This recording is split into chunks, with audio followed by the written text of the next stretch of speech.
시편 91편입니다.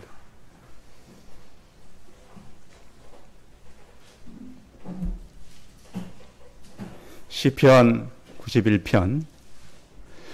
오늘은 한번 교독해서 읽겠습니다. 시편 91편을 교독해서 같이 한번 읽겠습니다. 지존자의 은밀한 곳에 거주하며 전능자의 그늘 아래 사는 자여,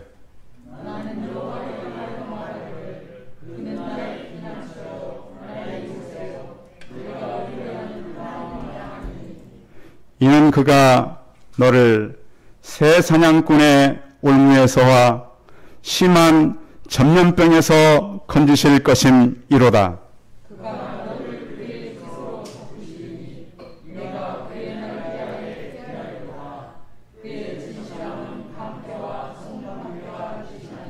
너는 밤에 찾아오는 공포와 낮에 날아드는 화살과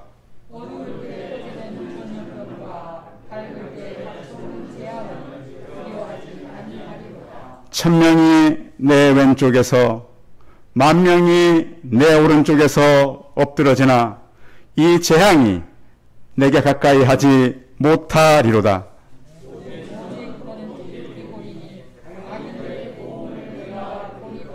내가 말하기를 여호와는 나의 피난처시라 하고 지존자를 너의 거처로 삼았으므로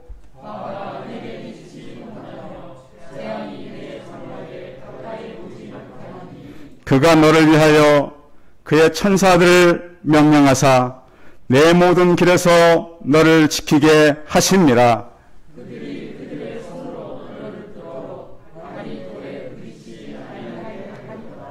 내가 사자와 독사를 밟으며 젊은 사자와 뱀을 발로 누르리로다.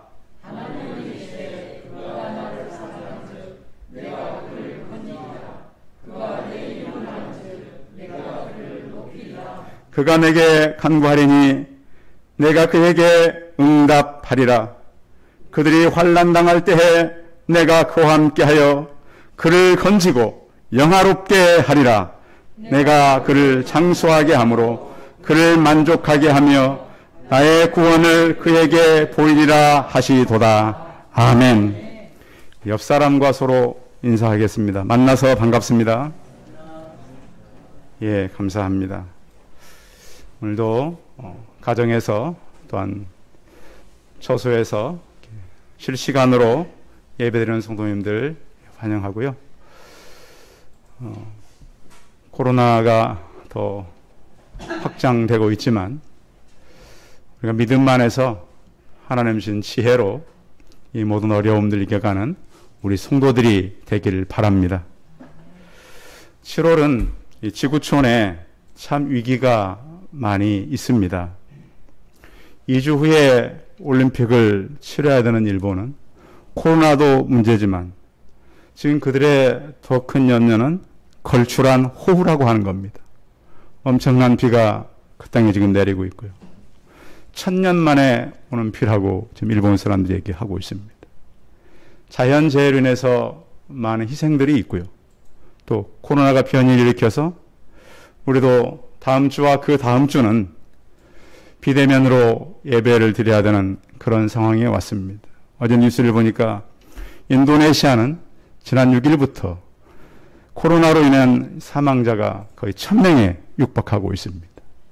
그래서 이 재앙을 지금 사람들이 막기가 쉽지 않습니다. 얼마 전에 저에게 한 통의 전화가 왔었는데요. 미국 플로리다에 엄청난 허리케인, 그건 자주 오지 않습니까? 그 집을 지나간다는 거예요.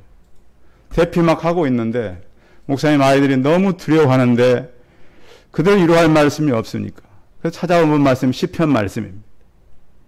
그래서 이 말씀을 붙들고 내 옆에서 오늘 말씀에 있는 대로 이렇게 내 주변의 사람들이 다 무너지고 1000명이 10,000명이 넘어져도 하나님이 너를 붙드신다. 이 말씀을 가지고 이겼어요. 물론 피해는 엄청나게 컸습니다. 그런데 하나님은 위기 때마다 우리에게 말씀을 주는 것입니다. 오늘 시편 91편은요. 2차 전쟁 때 군인들이 가장 많이 의지했던 그 말씀이기도 합니다. 이 시의 내용은 하나님을 의지하는 자는 누구도 해할 수가 없다라는 것이죠. 또 새 사냥꾼의 올무, 전쟁의 위험, 극한 전염병에서 구하신다라고 하는 하나님의 말씀입니다. 충탄과 포탄이 여기저기서 날아오고 그런 위험한 상황이 온다 할지라도 극심한 연병, 즉 전염병이 퍼지는 무서운 질병 속에서도 반드시 너를 건져내겠다라고 확실하게 말씀하시는 하나님의 말씀입니다. 영국의 그 목사님 가운데 스펄전이라고 하는 목사님 계십니다. 목사님 이분은 굉장히 심한 우울증을 겪으셨습니다. 그래서 책에 보니까 혹시 영국의 날씨와도 관계 있지 않는가 이런 주장까지 한 분도 계세요. 그래서 목사님이신데 너무 심한 우울증이 있는 거예요. 그래서 그것도 목회하는 기간에 영국에 콜레라가 창궐 했어요. 1854년 그의 교회 안에도 많은 사람들이 이 세상을 떠났어요. 그래서 장례식을 직접 가서 인도도 하고 세상을 떠나는 성도들을 보면서 혹시 자기도 콜레라에 걸려서 죽지 않을까 하는 두려움에 쌓여 있었습니다. 그런데다가 이분은 우울증까지 앓고 있잖아요. 하루는 길을 가다가 어느 가게에 써인 이런 글귀를 보았습니다. 여호와는 나의 피난처시라. 지존자로 자기 거처를 삼았으니 화가 내게 미치지 못하며 재앙이 내게 가까이 하지 못하리로다. 목사님이 은혜가 충만했던 건 아니어서 이 글을 보자 갑자기 눈이 번쩍 뜨인 거예요. 그렇지. 그 하나님은 어떠한 위기 속에서도 나를 건져주신다고 하셨지. 오늘 시편 91편 9절 10절에 나오는 내용을 가게 앞에 누가 써놓은 거예요. 그 순간 큰 힘이 생겼고 하나님께서 자기를 보호하신다는 확신이 생겼어요. 끝까지 그는 콜레라에 걸리지 않고 전염병으로부터 위기를 이겼습니다. 오늘 시편 91편은 하나님을 자기의 피난처로 삼는 자들에게 하나님은 그의 날개로 덮어준다는 거예요. 또 방패가 되어준다는 거예요. 전쟁이 터지면 얼마나 많은 군인들이 희생을 당합니까? 내 곁에서 1000명이 죽고 10,000명이 엎드러져도 하나님은 너를 보호하신다. 전쟁 속에서 희생은 피할 수가 없습니다. 많이 죽을 수밖에 없어요. 그런데 어떤 능력을 전쟁에 나가는 사람들에게 주냐면 그분은 지존자라고 하는 거예요. 굉장히 높은 곳에 계신다. 가장 높은 곳에 계신다. 그의 존귀와 위엄과 또 하나님의 지혜와 권능을 오늘 성경은 노래하고 있습니다. 그분의 주권과 섭리와 계획과 그 모든 사역은 하나님의 절대성을 가지고 있다는 거예요. 하나님은 안 보는 것이 없어요. 모르는 것이 하나도 없으세요. 그런 하나님의 절대성을 가지고 우리를 돌아보시고 또한 그분은 창조자십니다. 모든 피조물을 하나님께서 만드셨고 구원자이기 때문에 죽어가는 영혼들을 살렸고 장차 심판주로 오실 그런 절대적인 구원의 하나님입니다. 또한 그분의 통치가 바로 전능자 아니겠습니까? 그 전능하신 하나님은 우리 모든 것을 다스리시고 그런 모든 능력이 있고 만물을 다스리는 살아계신 하나님의 섭리를 우리는 믿고 나가는 것입니다. 다가오는 계속 아마 질병이 쉽지가 않아요. 국가적인 경제 위기로까지 올 수 있어요. 근데 불안감이 오잖아요. 그럼 우리는 이런 경제적인 위기가 오고 질병 위기가 올 때 불안감 때문에 어떤 극단적인 선택을 할 수는 없습니다. 우리는 누구나 자신과 가족과 교회와 우리 주변 사람들을 살려내야 되는데 무엇으로 우리가 그러면 용기를 가지고 살겠습니까? 쓰나미처럼 새카맣게 몰려오는 재앙의 어려움, 우리 앞에 다가오는 위험은 사람으로서 이기기가 어렵습니다. 그런데 중요한 것은 우리가 이런 어려움과 위기가 왔을 때 무엇을 의지하는 겁니까? 정보입니까? 정확한 정보? 아니면 자세한 뉴스입니까? 전문가입니까? 25년 전 1997년 IMF가 왔을 때 어느 성도가 제게 다가왔습니다. 목사님, 지금 회사가 다 넘어갈 게 생겼어요. 자기 직장도 이제 며칠 후면 끝나는 거예요. 정말 이 엄청난 폭우 속에서 좀 목숨이라도 부지했으면 좋겠습니다. 그런 때가 있었어요. 그러나 대한민국은 그것을 잘 이겼습니다. 성도 여러분, 이 위기와 폭풍 속에서도 지존자요 전능자 되시는 하나님의 그늘 아래 사는 성도들이 되시기를 바랍니다. 하나님은 왜 지존자와 전능자라고 말합니까? 하나님은요, 우리를 그의 어떤 품 안에서 보호하시는데 그 보호하신다는 약속은 흔들리지 않습니다. 그런데 이 성경에서요, 지존자라고 표현할 때는 하나님의 지성소, 은밀한 그런 만남에 대한 말씀을 같이 포함하고 있습니다. 하나님과 밀접하게 교제했던 믿음의 사람들, 하나님의 임재 속에서 살았던 신앙의 선배들, 어떠한 어려움과 위협이 있다 할지라도 그들은 동요하지 않았습니다. 여호와를 나의 피난처요, 요새요, 의뢰하는, 신뢰하는 그 하나님으로 그들은 믿었던 것입니다. 그래서 어떤 세력도 침범할 수 없고 어떤 사람도 움직일 수 없는 안전한 곳, 그 피난처가 하나님은 되십니다. 세상에서 우리가 만나는 어려움들은 이루 말할 수 없죠. 환난과 고난과. 오늘 성경에 3절 한번 읽어볼까요? 91편 3절 시작. 이는 그가 너를 새 사냥꾼의 올무에서와 심한 전염병에서 건지실 것임이로다. 아멘. 그리고 또 그 뒤에 6절 한번 읽어보세요. 6절 시작. 어두울 때 퍼지는 전염병과 밝을 때 닥쳐오는 재앙을 두려워하지 아니하리로다. 끝없이 밀려오는 전염병과 두려움, 이 지구상의 역사가 깊어질수록 우리가 가지고 살아야 될 이 재앙과 피할 수 없는 어려움은 계속 이어질 수밖에 없습니다. 첨단 과학과 많이 발전된 문명 속에 살아가지만 물론 예측은 할 수 있어요. 그런데 이것을 예방할 수는 없어요. 벌써 4, 5년 전에 이런 질병이 올 것을 이미 다 컴퓨터들이 알고 있었어요. 그러나 막을 수 없어요. 그런데 생각을 해보면 이런 그 세계에 재난이 있어가지고 재난을 통해서 사람들의 생명을 잃었던 목록을 조사한 것들이 있으면 찾아봤어요. 사실은 사람들이 재난도 재난이지만 재난으로 인해서 굶어 죽는 사람이 가장 큰 재난이었습니다. 실례로 미국에서 집계한 그 목록을 보니까 1990년대 북한에서 350만이 굶어 죽었습니다. 20세기의 최악의 재앙이었습니다. 중국의 그 역사를 보면 기근으로 인해서 1876년에서 78년 2년간 계속된 지독한 가뭄으로 900만이 굶어 죽었어요. 1907년 기근으로 2천만이 사망했어요. 그러니까 우리는 전염병이나 지진이나 해일, 화산폭발, 각종 재앙보다 가장 많이 사람들이 죽는 것이 바로 굶어 죽는 거예요. 끔찍한 일이에요. 그런데 앞으로 100년 후에, 100년도 아니죠. 지금 뭐 얼마 남지 않은 지금 2021년이니까요. 얼마 남지 않은 시간 동안 이 해수면 온도가 올라갑니다.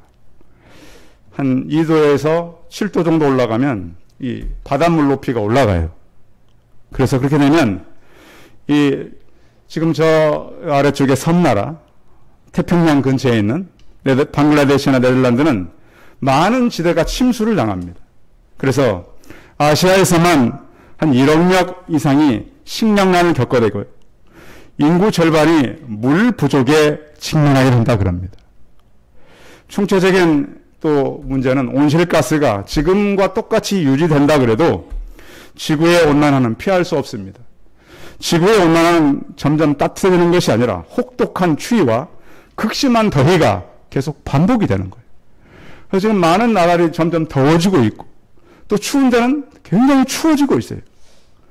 그런가 하면 앞으로 점점 이런 상태가 오면 물이 부족하고 식량난 때문에 전쟁이 날 수 있다는 거예요.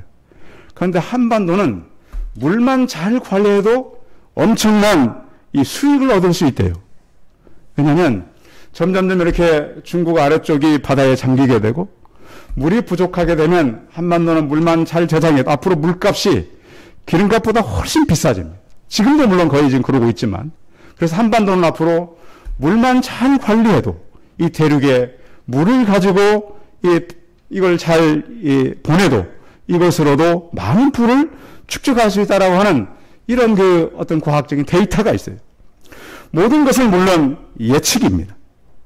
그런데 중요한 것은 이렇게 많은 일들이 생기는 것을 우리는 바라보면서 하나님께서 이 모든 것을 징계로 사용한다는 거예요. 위기가 단순히 우리가 조심하지 않아서 생기는 것이 아니에요. 하나님의 징계의 도구로 이 땅에 많은 문제와 전염병들이 오고 있다는 거예요. 오늘 시인도 매우 심각한 상황 속에 있어요.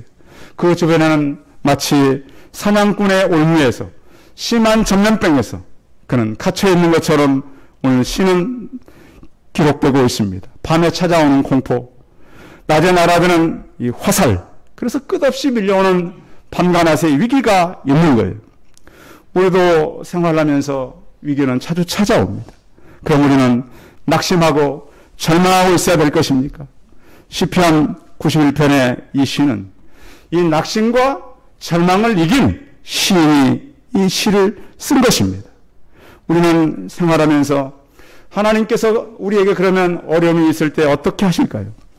고린도전서 10장 13절에 보시면 사람이 감당할 시험 밖에는 너희가 당할 것이 없나니 오직 하나님은 미쁘사 너희가 감당하지 못할 시험 당함을 허락하지 아니하시고 시험 당할 즈음에 또한 피할 길을 내사 너희로 능히 감당하게 하시느냐. 성도 여러분, 어려움이 생기면 피할 길을 달라고 기도하시기 바랍니다. 또한 그 피난처가 바로 하나님인 것을 잊지 않기를 바랍니다.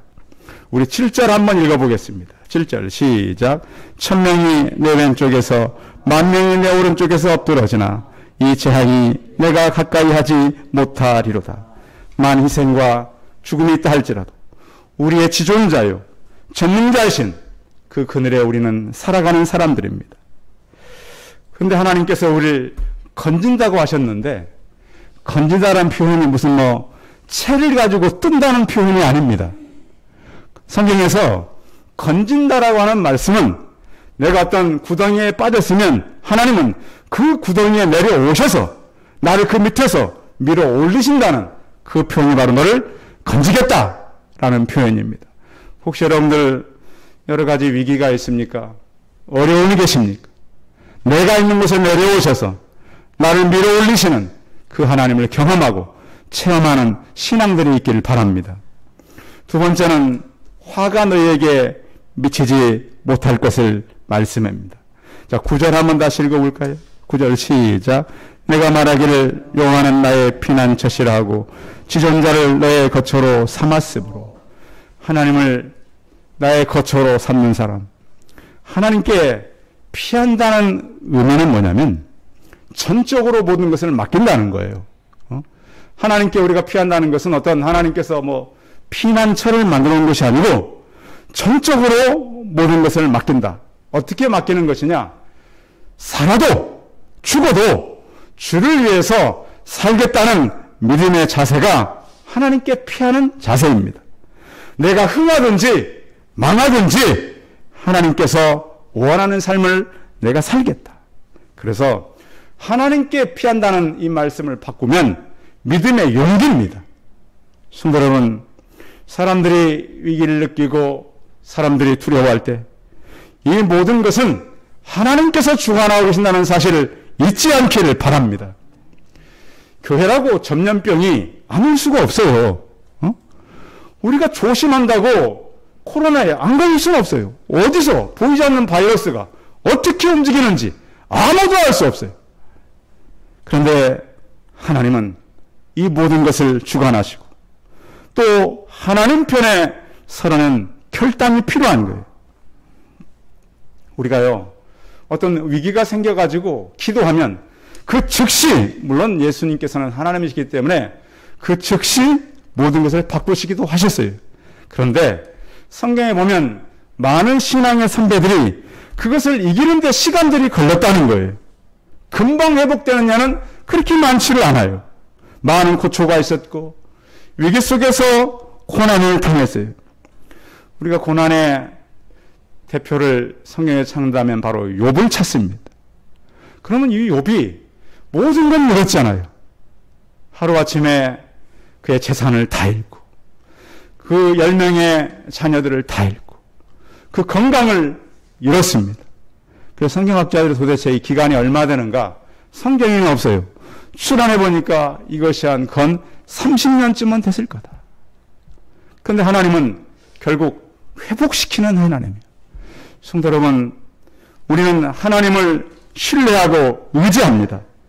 극심한 고통이 오고 어려움이 생겨날지라도 궁극적으로 나를 살리시고 나를 도우실 하나님을 인정하는 그런 용기가 있기를 바랍니다. 신앙의 결단이 있기를 바랍니다. 죽을 각오하고 우리는 믿음 생활 하는 것이죠. 그러면 하나님께서 어떻게 우리를 보호한다고 하십니까? 하나님의 사자들을 우리에게 보내신다고 말씀하고 있습니다. 히브리서 1장 14절에 보시면 성경은 이렇게 말씀합니다. 모든 천사들은 섬기는 영으로서 구원받을 상속자들을 위하여 섬기라고 보내심이 아니냐. 여러분, 천사를 본분 계십니까? 눈에는 안 보여요. 근데 분명히 성경에는 그의 천사를 통해서 우리를 보호하신다고 말씀하고 있습니다. 자, 오늘 성경 13절 한번 읽어봅니다. 13절 그 앞부분 12절 12절 같이 읽어봅니다. 12절 시작. 그들이 손으로 너를 붙들어 발에 돌에 붙이지 아니하게 하리로다. 아멘. 그래서 하나님의 천사들, 그 11절에 보면 그가 너를 위하여 그의 천사들을 명령하사 내 모든 길에서 너를 지키게 하심이라 그랬습니다. 성경에 보면 위기를 만났을 때 하나님의 사람들을 도왔던 역사들이 참 많이 있습니다. 천사들은 퇴근 시간이 없어요. 우리 주변에 보면 위기를 만났을 때 도왔던, 그리고 눈에 보이지는 않지만 하나님의 역사를 경험했던 사람들의 얘기가 참 많이 있습니다. 그래서 우리 이렇게 천사들을 통해서 보호할 뿐만 아니라 우리에게 능력을 주시는데 어떤 능력을 주느냐? 13절이죠. 같이 읽어봅니다. 13절 시작. 내가 사자와 독사를 밟으며 젊은 사자와 뱀을 발로 누리려다. 여기 사자와 뱀은 굉장히 좀 사람을 심하게 해악하는 이런 것으로 나타납니다. 그래서 어떻게 보면 두려움의 상징이죠. 그런데 이 두려움의 상징들이 우리를 이기지 못한다. 사자와 뱀은 결국 나중에 이 악한 세력, 사단의 세력으로도 성경은 나타날 때가 있습니다. 모든 것을 하나님은 아시고 지키시고 문제를 밟고 여설 수 있도록 하나님은 하신다. 문제와 사단의 세력을 밟고 일어서는 우리 성도들이 되시기 바랍니다. 세 번째, 하나님은 이렇게 약속하고 있는데 너를 건지셔서 높이고 영화롭게 하고 장수하게 하고 만족하게 하고 구원을 이루신다는 것입니다. 14절 읽어봅니다. 14절 시작. 하나님이 이르시되 그가 나를 사랑한즉 내가 그를 건지리라. 그가 내 이름을 안즉 내가 그를 높이리라. 아멘. 내가 그를 건져주겠다. 건질 뿐만 아니라 그를 장수하게 하고 형통하게 하겠다. 하나님은 우리를 이렇게 하시겠다고 약속했습니다. 우리의 기도가 있기를 바랍니다. 한 2주 동안 우리가 이 비대면 예배 때문에 만나지 못한다 할지라도 오늘 시편 91편을 펴서 이 말씀을 붙들고 읽고 묵상하시기 바랍니다. 그래서 하나님, 이 약속을 내가 머리로만 아는 것이 아니라 내 마음 가운데 확신으로 내 것 되게 하여 주옵소서. 그러면 하나님께서 우리에게 생명과 능력을 부으실 것입니다. 시편 18편은 다윗이 이 하나님을 의지하고 노래했던 그 찬양인데요. 그 하나님은 나의 반석이요, 나의 요새요, 나를 건지시는 이요, 나의 하나님. 그가 내 안에 나의 바위가 되시고 방패가 되시고 나의 구원의 뿌리요, 나의 산성이라고 고백했습니다. 어떻게 보면 이 장소가 다윗이 지존하신 하나님, 전능하신 하나님을 의지하고 살아난 장소입니다.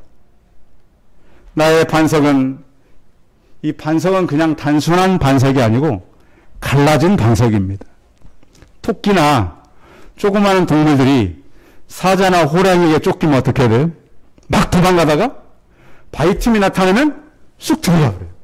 그러면 사자나 호랑이가 잡아요, 못 잡아요? 못 잡아. 이런 의미예요, 지금. 하나님은 나의 반석이 되셨다. 사울이 다윗을 죽이기 위해서 2,000명, 3,000명의 군대를 몰고 와요. 다윗의 수는 얼마 되지 않아요. 그래서 그때마다 그가 피할 반석이 되셨다. 하나님은 나의 요새입니다. 요새라고 한 말은 난공불락의 성과 같은 거예요. 내 주는 강한 성입니다. 하나님은 누구도 무너뜨릴 수가 없어요. 나를 건지시느니 나의 피난처가 되십니다. 위기를 당하면 사람들은 피난을 갑니다. 그런데 우리 성도들은 나의 피난처이신 하나님을 의지하는 믿음의 용기가 있는 담대한 성도들 되시길 바랍니다. 나의 하나님이라는 칭호는 강하신 하나님, 능력의 하나님, 나의 피할 바위가 되시는 하나님. 이 피할 바위는 거대한 바위를 말해요. 산과 같은 하나님, 나의 방패, 둥근 원형의 방패입니다만 나의 보호자, 나의 손방패, 나를 보호하시는 방패가 되시고 나의 구원의 뿌리라 그랬습니다. 구원의 뿔은 힘을 상징합니다. 지치고 어려울 때는 힘이 필요하잖아요. 나의 뿌리신 하나님. 그런가 하면 나의 산성, 높은 곳, 안전한 곳, 나의 피난처가 되시는 그 하나님입니다. 그 하나님께서 우리를 장수하게 하고 만족을 주고 구원을 이루겠다라고 약속했습니다. 케네스 베라고 하는 이 선교사는 북한과 오랫동안 이 교류를 해왔습니다. 그래서 북한을 잘 이끌어야 되겠다는 소명을 가지고 그 네이션스 트위스라는 관광회사를 만들어서 17번이나 북한을 오갔습니다. 그런데 2012년 11월 3일 18번째 북한에 방문했을 때 억류됐어요. 북한은 그가 자기들의 정부를 전복하려 했다는 상투적인 죄목으로 신문하고 그를 기소했어요. 그러면서 그는 형식적인 재판 끝에 판결로 15년 형을 받게 됐습니다. 노동교화소에 가가지고 노역으로 3개월 만에 27kg의 몸무게가 줄어들었습니다. 그래서 그래도 그는 뭐 별일 없이 이렇게 미국과 연결된 사람이니까 해결되겠지. 그런데 이것이 빨리 해결되지 않았어요. 무려 735일이나 북한의 억류에서 나오질 못했어요. 지륵같이 어두운 감옥에서 그 북한의 그를 지키는 군인들이 이렇게 말하는 거예요. 아무도 당신을 신경 쓰지 않는다. 아무도 당신을 기억하지 않는다. 아무도 당신을 어떻게 꺼내줄 수 없다. 당신은 집에 돌아갈 수 없다. 성도 여러분, 우리가 위기를 만났을 때 무엇을 의지하겠습니까? 사람들의 얘기, 우리가 준비한다고 위기를 막을 수는 없습니다.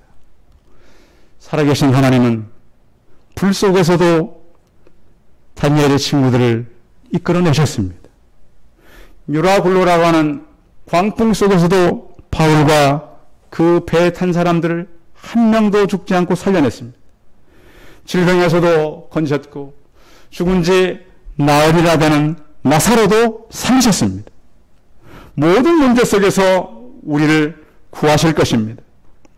어떤 위기가 오고 시험이 오고 우리가 지금까지 경험하지 못한 혼란이 온다 할지라도 나를 건지시겠다라고 하는 이 약속의 말씀을 붙드시기 바랍니다.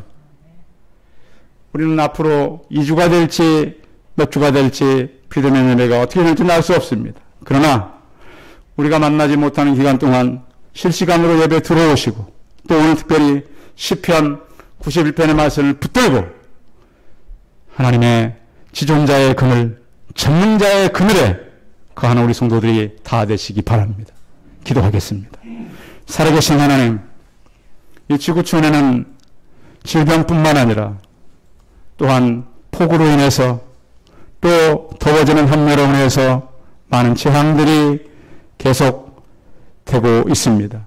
전능하신 하나님, 이러한 위기를 보면서 우리가 무엇을 의지하며 살아야 할지를 알게 하여 주옵소서.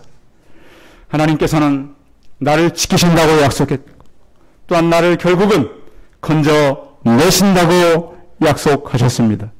전능하신 하나님, 이렇게 질병이 심해지고 많은 사람들의 생명을 잃고 재난으로 인해서 어려움을 만날 때 주여 우리가 살아계신 여호와의 말씀을 붙들고 살아가는 믿음의 사람들이 되게 하여 주옵소서. 살든지 죽든지 흥하든지 망하든지 하나님을 의지하고 살아가는 용기 있는 믿음의 사람들이 되게 하여 주옵소서. 주 예수 그리스도의 이름으로 기도하였습니다. 아멘. 예, 광고 말씀 드리겠습니다. 예, 다음 주와 그 다음 주는 비대면 예배로 드리게 됩니다. 그래서 수요일, 금요일도 여러분 계속 지금까지도 그렇게 해왔지만 실시간으로 들어오셔서 예배에 참여하시고요. 그리고 2주 동안은 주일날 예배를 여러분 가정에 쉬시고 방송에 관계된 성도들만 오셔서 이렇게 방송에 관계된 사람 20명까지는 올 수 있어요. 그런데 그 다 방송에 관계된 사람들. 그리고 이제 또 혹시 또 거리두기 여러분 오가면서 주의하시고요. 새벽 기도에 그 유튜브로 진행된 것이 그때 끝나는 건 아니고 새벽 기도를 참여하지 못하면 나중에 들어오셔서 참여할 수도 있어요. 그래서 그 시간에 참여를 못하면 나중에 들어오시면 켜져 있으니까 그 아침에 한 것을 참여하면 될 것 같습니다. 아무튼 우리가 계속 기도하면서 예배를 개인적으로 가정 예배 또 개인적인 말씀 묵상 하는 것을 부지런히 하시고 무엇보다 그 하나님의 거처로 늘 들어가시기 바랍니다. 우리 찬송 413장 하시고 축도함을 예배 마치겠습니다.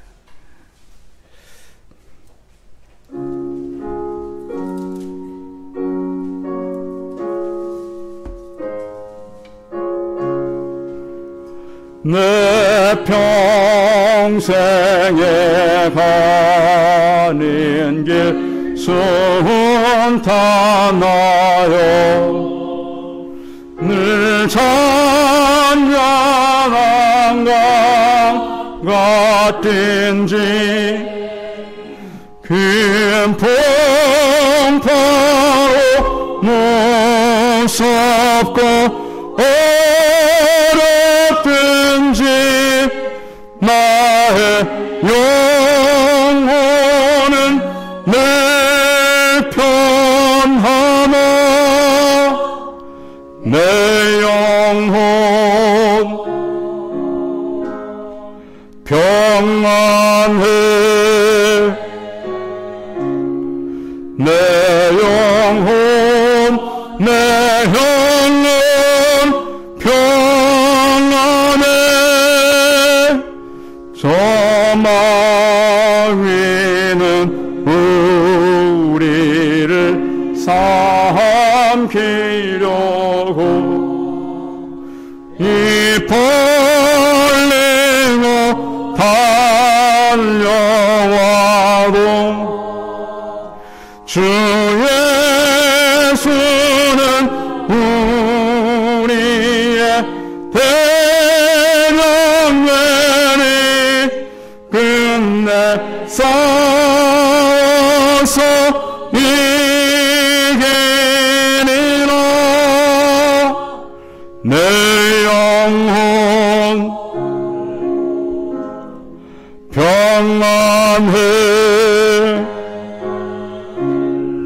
내 영혼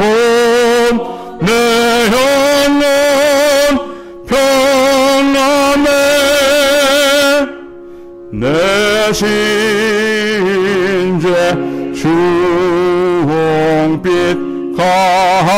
같더라도 주 예수께 바라면 그 십자가 피로써 허시스사 있는 보라로 전하리라.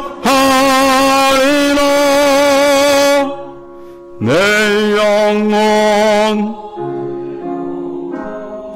평안해.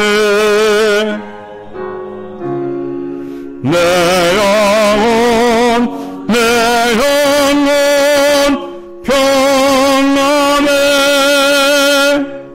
저 공주의 그림이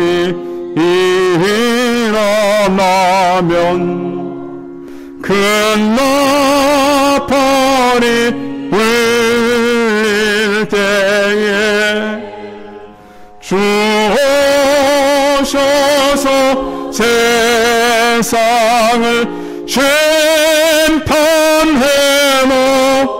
나의 영혼은 검없으니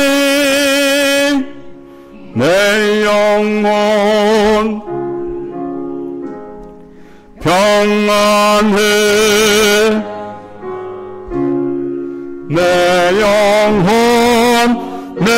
영혼 평안해. 기도하겠습니다.